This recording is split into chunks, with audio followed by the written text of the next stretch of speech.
The whole concept of Indisight itself is trying to get leadership accessible to everybody. The thought process behind leaders, or the rooms where decisions are made, that's the thought process that we want to ensure everybody understands how that works. The intent was to bring industry and academia together because we felt that there's a bridge that needs to be gapped over there. Big problem that many of the young professionals face is they have to learn on the job. So whatever they have learned through their academic career seems to have no influence when they actually get into the workforce or when they start something new. So we thought that it's time they start imbibing these skills at an early age because they do have the capability and proficiency for that. We just wanted to bridge that gap and get them started a little early in their career, make them better adept global citizens. When we were talking to a lot of industry leaders, investors, they always say they need more younger inputs, the creative minds and all. So we thought, can we actually bring, or can we start with the very early, which is the school days? So we could connect with a couple of schools and mention that it's something we want to curate to give the real-time exposure how the future looks like. Get in industries, their problem statements, their current challenges that they're facing in the world today, and let these kids figure out solution to that.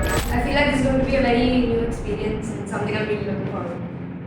As school counselors, we always have these expectations coming from students, a lot of parents most of the times, that we are here to strengthen school profiles. I mean, a student profile can never strengthen without giving them that exposure to careers and internships. To build their career in this segment. So we thought, can we bring the real-time exposure from companies or the investors to the school level? So we thought of, bring all the stakeholder at one place, give them some of the problem statement which they usually discuss in the boardroom. So the students spend good 2 days to work on those solutions, identifying the industry's potential and all, and they curated and presented their solutions to the company itself. By the way, is myriad. There's someone who wants to do something in the field of sports. There's someone who wants to do probably add to their family business. But they are getting the lessons from here and they are finding a way to imbibe that into their personal growth, which was amazing to watch.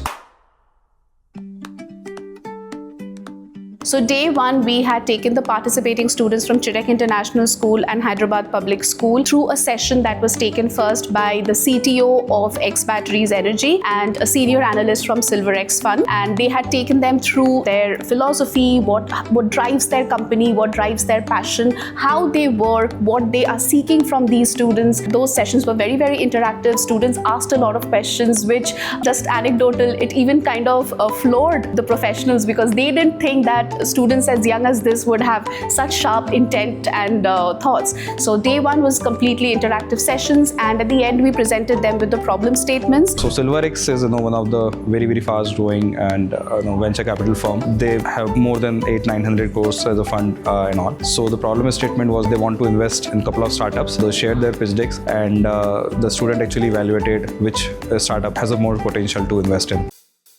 So first we're looking at the market opportunity for both the companies that we've chosen as of now, and then we're going to see who the competitors are and how we're going to pitch it to the VC company. We're going to start preparing that off. So some of the problem statements include consumer companies like skincare or baby care. And some of them also include fashion, and one that I found really interesting was one related to transportation services, business to business. I think it's building like our analytical and research skills, which is like even if we don't go into like venture capitalist field, it helps us out in a different things. And we're also looking into like new innovative stuff that people are coming up with every single day. Another one was X Battery, which is a deep tech startup started 2 years back, very, very focused into power storage and energy conservation kind of things. So though it's a very niche market, but that could actually give the sense of how the industry is shaping up. So the problem statement was that how to position the company or the product in the market where a lot of international players like maybe companies from China or companies from Germany or US are actually taking part. So where to position that product and the company in the space. I'm finding gaps in the market so that X Batteries can grow more.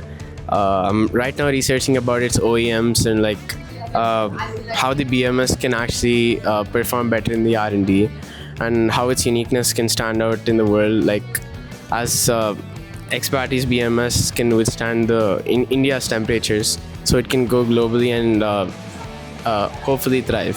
Thank you. Having a good customer sales service is a way of marketing and advertising your brand, because if you're able to have a good customer service center, then it builds trust into your organization that, oh, I've gotten a good customer service from here. Day 2 was complete hands-on work with the mentors that we have from Minerva University, the undergraduate students who are pursuing undergraduate course at Minerva University. They have come in as mentors and they stepped in because they have already attended events like this through their academic career. So they started giving a little bit of inputs on how to channelize their thought, how to streamline their thought. I really like this kind of program just because it's really hard to get this kind of experience in school. Like especially just choosing one specific real life example and then go deeper into analysis and like actually building on to solution or like marketing plans. Well, I don't know for Indian schools, but like I still think it's really hard to get this kind of experience in high school level. I like the way they approached it because they were given a problem statement, a specific problem statement, but they tried thinking within the scope. It was the second problem statement with the batteries. But then they found out or they assumed that there's a different market where the product might succeed better. So they asked me like, what do you think about it? Do you think it's good or not? How can we validate if it's good or not? They started thinking in different, basically disciplines from different angles. I tried to give them as much direction as possible, while them most of the thinking was really interesting. Exposure into the field where they need to like do a competitor's research, do the market research, understand the value proposition of the company. So from my experience, what I was trying to guide them through was to give them a certain framework and like step by step on how they can go about it, and they were very open to the exposure of that knowledge. I was very excited when yesterday they were asking really challenging questions to the speakers, not even in a way that the questions are hard because students know a lot about the market. Obviously it's hard to know when you're not working there, but it was questions that were challenging what the people were saying about the expectations of the company or some difficulties that the company has. And they were like sort of trying to stress test the information that they were given and actually understand the constraints. And I think that is an amazing thing to do because it teaches them to question what they are told and to actually make their own judgment and their own conclusions. And today I enjoyed the questions that students were asking because it was more about like necessarily the approach to solving the prompt that they are given. So for example, one of the groups was asking if, can we propose an improvement to the product? And if they implement it, maybe we're more likely to invest, or like having some other ideas around it. And I think that's amazing just because having system-wide thinking and like approaching the problem from multiple perspectives is incredibly helpful. Even if, a VC not necessarily tries to fix every project that they are given, having students think about this proves to us that they are gaining that skill of thinking as a VC about a product. And then next time when they are trying to create their own startup, they're actually going to remember how trying to judge a product from the other perspective, what were exactly the challenges and the drawbacks, and having them think about this from multiple perspectives initially actually helps them long term, but also it gives them a better scoped presentation because they know that they have thought about multiple approaches to judge a specific company and thus, create a more concise and well-rounded conclusion. I was impressed. Students here, I think they're engaged and very curious, driven, sometimes even competitive. Which is very interesting to see, but also I think that is a good spirit to have. Day 3 was more about presentation. So they wrapped up their research, they wrapped up whatever they were doing, and finally they presented their research to the industry experts. Yes, there were a lot of questions that were asked and they handled it with such professionalism that sort of belies their age. And I think that was where the success of this event was. We took students from classroom and put them into boardrooms, and I think that's where the success of this event lied. All you gotta do is just... So there are two cases, the best case and the aggressive case. The best case would be 15 cities, 500 drivers a day. Say we take 150 as the commission that we get. It would come out to 40 to 50 crore a year approximately. In the aggressive state, it would be 2,000 drivers in the city, and they even say that it's anchored in operational reality. So there are no crazy hobbies. No matter what you say, they don't trust you. Okay, so what you have to push for is don't sell it. Just sell the pilot, which is free. All you gotta do is just... How many of you guys have, sat down to watch a movie but then stopped because you couldn't figure out which movie to watch? Yeah? Exactly. Frenzy solves that problem for us. So your founder is the number one, should be the number one, a salesperson, because founder understands the problems like nobody else. SilverX has 6 investment categories. Most of them are focused on deep tech, semiconductors, AI, vertical AI, and etc. One of the categories is consumer and fintech platforms. Very, very well rehearsed presentation.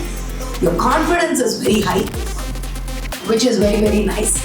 Okay, so where does X battery win? Exactly. First, we have these BMS which are made in India. So we actually can control the data what's circulating through. Never ever underestimate any country, especially China. Those who have visited China, my colleague said 100 years, I would say that they are at least 500 years ahead of us. What we have observed, what the children have gained, what they have benefited out of this Indisight is definitely beyond what a school can offer, what a curriculum can offer. When you sort of speak to founders, you want to immediately get captured in what they're saying, what their problem they're solving, and a lot of them were very naturally good at that. So I think I would be really excited to see them as founders someday. The kind of analysis they did, at least for their age and the classes that they're attending, it's commendable, and the energy was very good, and the kind of logic they had employed, I think it's fabulous actually. So I think so too. In fact, I was telling a bunch of the children that the pace at which they've been able to understand that problem statement given to them and look at a lot of times we think research is just about going and taking things out, but then I'm very impressed with the output of the research. And lastly, I would say that in this kind of programs should be run in every school, and it's a great exposure for them to take on the world. And we'll be very grateful. I work with CHIREC as a career counselor, and on behalf of CHIREC, I would like to extend my heartfelt thanks and gratitude towards Indisight for providing this opportunity to our children. This is just the beginning. Indisight is going to be bringing programs like this. We will be merging the gap between industry and academia just to make sure that the future generation is ready for whatever the world throws at them.